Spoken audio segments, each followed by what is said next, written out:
Channel Rajput physics.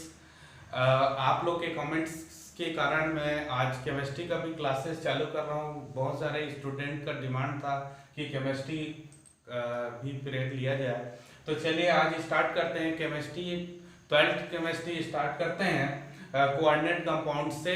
तो coordinate compounds में हम क्या क्या देखेंगे इस चैप्टर में? हम देखेंगे कोऑर्डिनेट कंपाउंड्स के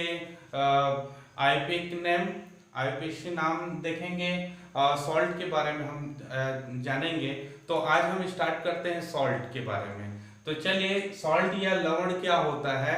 तो ये दो प्रकार के सॉल्ट हमें मिलते हैं। लवण दो प्रकार का मिलता है, एक आयनिक सॉल्ट होता है, आयनिक लवण होता है, और एक है एडिशनल कंपाउंड होता है, अर्थात एक मॉलिक्यूलर कंपाउंड्स होते हैं, आणविक यौगिक होता है।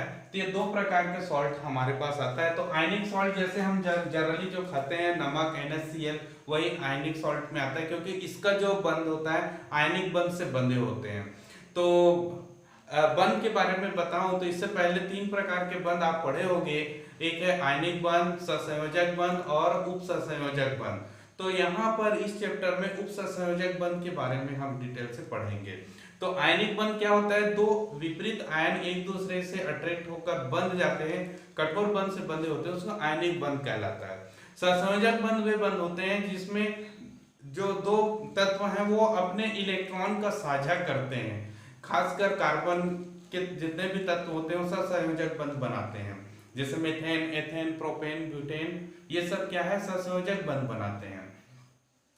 और तीसरा होता है उपसहसंयोजक बंध। उपसहसंयोजक बंध में क्या होता है?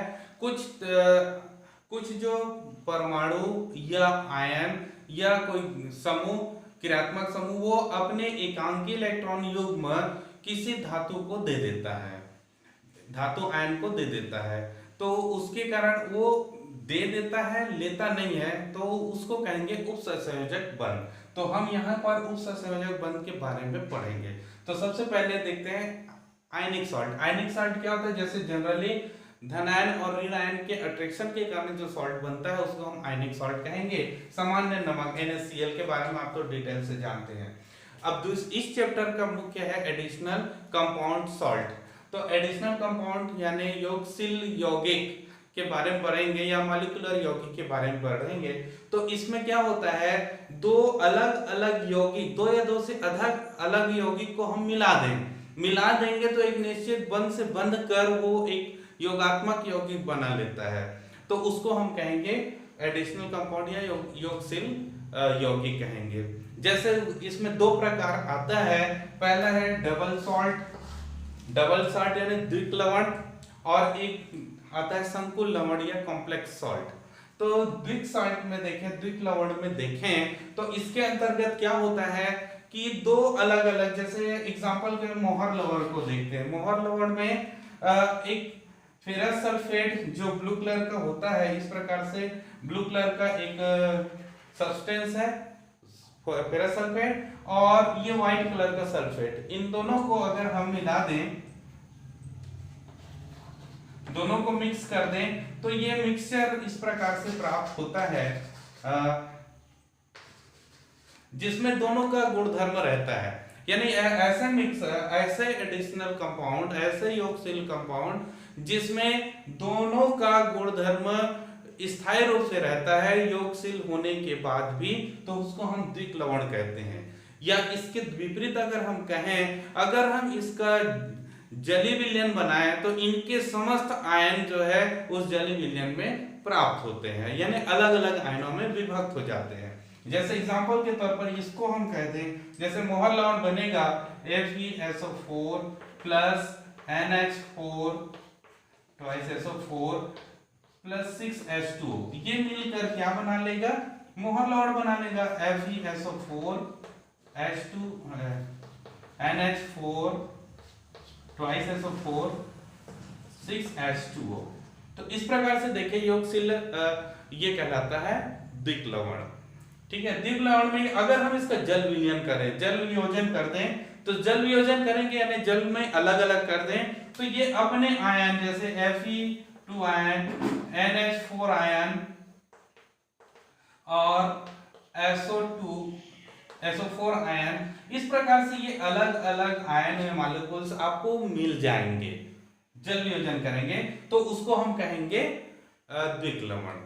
ठीक है, द्विक लवण क्लियर हो गया, यानी सीधा योग हो जाएगा। यानी ये मान के चलिए एक मिक्सचर है, मिक्सचर कर देंगे तो जो बनेगा वो कहलाएगा द्विक लवण। क्लियर है। इसके तो एग्जांपल दो ठो दे दिया, एक कार्नोलाइट और एक मोहर लवण, और भी होता है। चलिए अब आता है संकुल लवण। तो संकुल लवण क्या होता है, दो या दो से अधिक यौगिक को अगर मिलाएंगे, सॉल्ट को मिला दें, लवण को मिला दें, तो मिलने के बाद एक ऐसे जटिल यौगिक बना लेता है। जटिल यौगिक बना लेता है कि अगर हम उसको वापस जल वियोजन कर दें, तो अपने आयनों में विभक्त नहीं होता है। तो ऐसे यौगिक को कहेंगे संकुल लवण। ठीक है, जैसे एग्जांपल के तौर से देखिए पोटेशियम फेरोसाइनाइड है। ये पोटेशियम फेरोसाइनाइड सामान्य नेम है और आईपीएक नेम इसका ये होता है पोटेशियम हेक्सासाइनोफेरेट होता है। अभी बाद में देखेंगे, पहले तो अभी सिंपल से ये समझ लेते हैं। तो पोटेशियम फेरोसाइनाइड में कैसे होता है, पोटेशियम साइनाइड KCN और फेरस साइनाइड,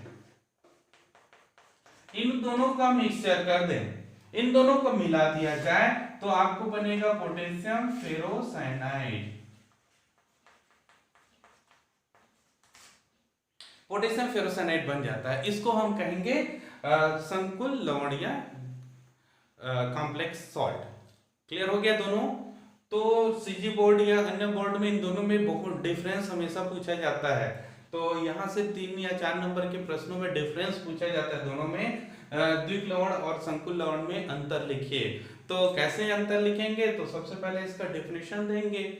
डेफिनेशन में आप समझ सकते हो ये क्या होता है, दो या दो अधिक यौगिक सॉल्ट को मिलाएंगे तो एक निश्चित क्रम में बन जाता है, जिसमें उन दोनों या मिलने वाले जितने भी यौगिक हैं उनके गुणधर्म विद्यमान रहते हैं, हम उसको कहेंगे द्विक लवण। और संकुल लवण में क्या होता है, संकुल लवण में दो या दो से अधिक सॉल्ट को अगर मिलाएंगे, लवण को मिलाएंगे, तो उनके गुणधर्म समाप्त हो जाता है या उनके गुणधर्म खत्म हो जाता है, यानी मिलने वाले सॉल्ट के गुणधर्म समाप्त हो जाते हैं। जैसे एग्जांपल पोटेशियम साइनाइड है और फेरस साइनाइड है, ये दोनों को मिला है। पोटेशियम साइनाइड और फेरस साइनाइड के अलग अलग गुणधर्म होते हैं। गुणधर्म कहने वाला भौतिक और रासायनिक गुणधर्म से है, ये दोनों का गुणधर्म अलग अलग है, लेकिन पोटेशियम फेरोसाइनाइड का अलग गुणधर्म हो जाएगा।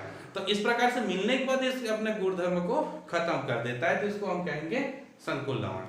ठीक है, इसके बाद अगर हम देखें तो इसको अगर जल वियोजन करें या जली विलयन बना दें, जली विलयन करेंगे तो विलयन में ये आयन अलग अलग आयनों में निकल जाएगा। जैसे एग्जांपल मोहर लवण में देखो, फेरस अलग हो जाएगा, अमोनियम आयन अलग हो जाएंगे, सल्फेट आयन अलग हो जाएंगे, वाटर अलग हो जाएगा। इस प्रकार सब आयन अलग अलग होंगे। लेकिन अगर संकुल लवण में देखें, जैसे पोटेशियम फेरोसाइनाइड है, तो पोटेशियम फेरोसाइनाइड में पोटेशियम तो अलग होगा, K+ हो जाएगा, लेकिन ये जो बंडल है, ये जो आप बड़ा ब्रैकेट में देख रहे हो, यानी यहां पर इसका अगर हम जल वियोजन करें तो K+ तो बाहर होगा, बट FeCN6 ये नेगेटिव फॉर्म में आपको मिलेगा, ये पूरा मिलेगा। इसमें हम आयरन को अलग नहीं कर सकते, कार्बन को अलग नहीं कर सकते, ना नाइट्रोजन को अलग नहीं कर सकते, अर्थात आयरन को अलग से निकालना इसमें नहीं हो सकता।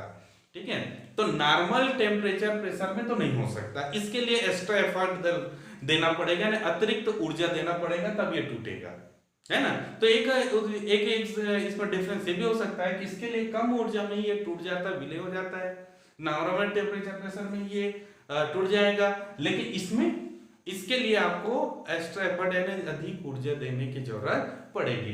तो ये हो गया आपका सॉल्ट के बारे में।